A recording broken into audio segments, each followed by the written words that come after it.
Hey guys, and welcome to a brand new video here on FPL Now. Today we're going to be going over some knee-jerk reactions for Game Week 31. So if you're excited for the video, make sure to drop a like down below. Leave a comment, how did you get on in Game Week 30? Subscribe if you're brand new, ring the notification bell. With all of that out of the way, let's get into the video, and I really hope that you enjoy.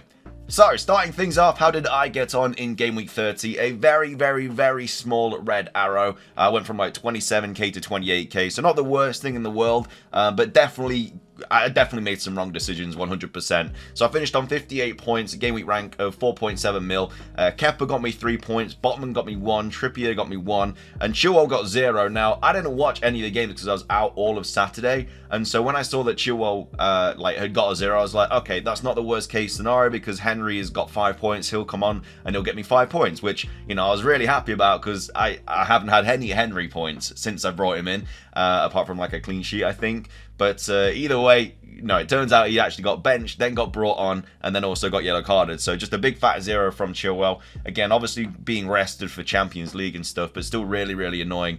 Really annoying that they lost that game as well. I was really kind of hoping for at least 1 clean sheet from my back line this week, but that just wasn't the case. So yeah, Kepa got me the most points though out of my whole back line, which was 3, which is a bit crazy. So that's really where my game week was like hurt. Like the fact that, you know, I got 6 points from 4 players is not great. So anyway, the midfield, Fernandez got me 3. I mean, dude, the Fernandez, I watched the highlights, and my lord, Fernandez, how he didn't get like 3 or 4 assists in that first half, I don't even know. Like, yes, he was playing very deep. Yes, he looked like a centre-back at times, but some of the long balls it was playing up, like, oh man, like there was just some really, like one, I think somebody hit the post on one, Anthony missed a pretty decent sitter on another chance. It was just really annoying. Luckily though, Casemiro and Eriksen I think are back now, so he should be playing a little bit more forward, especially because of that Rashford injury. They know that the goal contributions are going to have to come from somewhere, so hopefully Fernandez plays a lot more forward. Matoma got 2. I mean, on another day, the officials aren't absolutely corrupt and Brighton get something from that game. Like, I'm not a Brighton fan, I'm not a Spurs fan. I think we can all agree though that the officials were just awful in that game. Like, there should have been multiple penalties, multiple goals. Like, I think Matoma scored, but he used his arm, which apparently he didn't even use. Obviously he got trud on as well, but that wasn't a penalty. So yeah, Matoma could have got a lot of points that game. Of course, March gets 7. I benched the wrong Brighton player again. I've had 2 chances to play the right Brighton player, and I've played the wrong one at both times. But at the same time, like, Matoma was just cheated out of points in that game. Fernandez got, Rashford should I say, got 6, which I was really worried about with that game. But he did pick up that injury. I don't know what the situation with him. I think a lot of people are going to be getting rid of him for Grealish, which understandable. It's an easy swap, but we'll have to see how long Rashford's out for. I don't really want to get rid of him at all. And then Saka getting 1 point was really annoying. I mean, that pass by Martinelli at the end of the game, like, he shouldn't be getting that wrong. That was such a massive moment, and you know, we don't even know if Saka would have ended up going in and scoring that, but at the same time, like, he has to get that pass right, and Saka would have just been through on goal, and potentially that could have been like a title defining pass. So I don't know, we'll have to wait and see. But yeah, Saka only getting 1 point was really annoying, especially with Martinelli just hauling constantly. Like, it's just really annoying. My up front though really saved my game week. Watkins got 7. He did score in like the last minute against Forest. I knew that he'd score against us because we're just terrible at the moment. Kane got 9 points as well. I mean, some people are getting rid of Kane before Bournemouth at home. I don't think that's the best idea at all. I think you should definitely be keeping him for this week. I understand there might not be a different way to get to Haaland, but I don't know, Bournemouth at home, I think Kane could do bits in that. And then, yeah, bringing in Haaland this week, I went for the captaincy on him. Was the right decision. Got me 24 points. Was really annoying because they got a penalty as well after he'd already been taken off, so he could have gone to the hat-trick, but is what it is. Ray got 0 because of the own goal. March got 7. Henry got 5. And then, of course, Shaw not being in the squad because of the injury. Hopefully he is back, though. The good news about the Shaw injury is it's apparently not that bad. And then, yeah, with Rashford, I really don't know.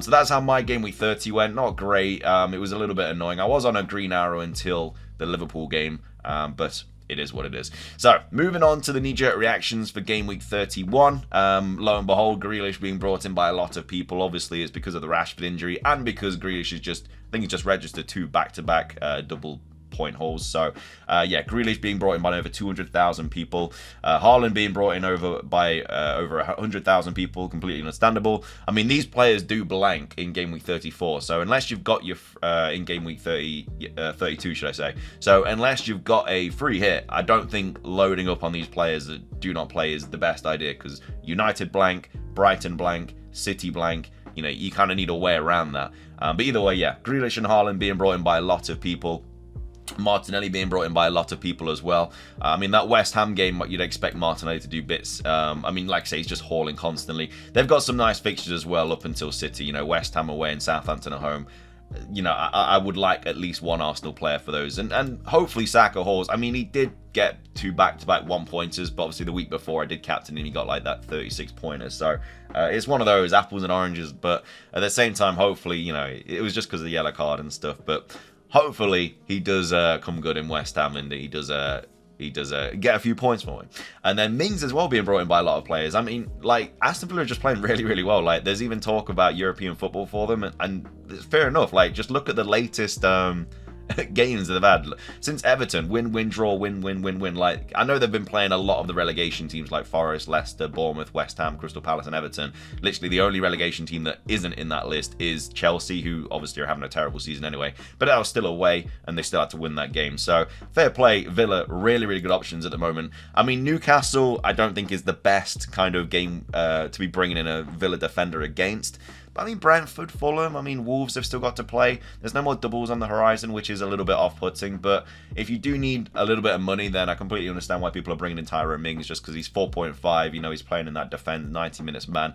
And yeah, he's just allowing you to open up the avenue for other players.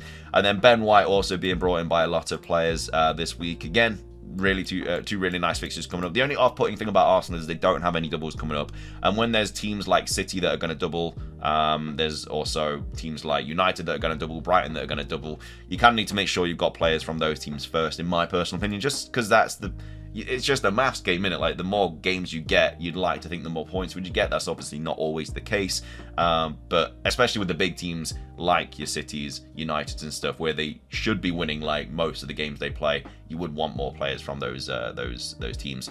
So yeah, they're the most transferred in players this week. Again, I think a lot could change in the presses and stuff going up to game week 31. You know, we need to see what Ten Hag has to say about Rashford, what he has to say about Shaw, stuff like that. It'll be interesting what the Europa team's looking like.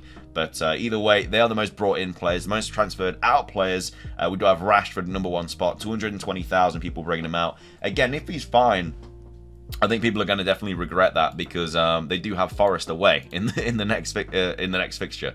I mean, we've played them 3 times so far this season. I think they've battered us in every single game apart from the last game of the Carabao Cup. I think they only beat us like 2-0 or something, but last time they came to the City ground, Rashford had a haul, and yeah, they just absolutely destroyed us. So yeah, getting rid of getting rid of a United player before Forest away, I don't think that's in your best interest. Same with Shaw as well. Like, the injury apparently isn't that bad, and if he's back, then you know, Forest away is a game you want Shaw for. So yeah, both Rashford and Shaw, I don't think I would act yet.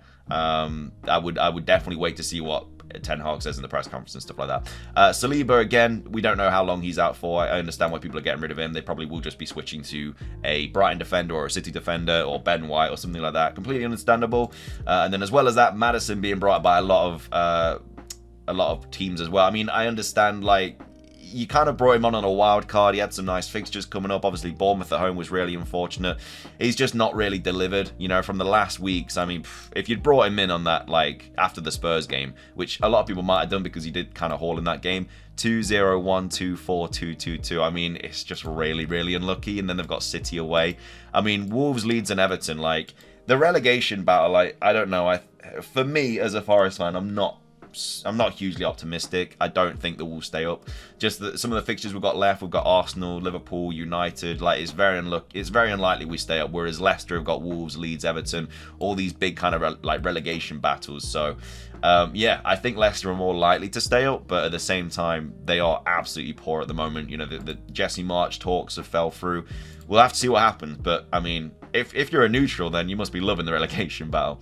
And then Tony being taken out by a lot of teams as well. I mean, I don't really think that you should be getting rid of him before Wolves away. I know he missed his first Premier League penalty at the weekend, but Wolves and then Villa. I mean, Chelsea, Forest, Liverpool, West Ham. They've got some okay fixtures up until, I guess, the last 2, or maybe the last 4. Maybe it depends what the West Ham game's looking like.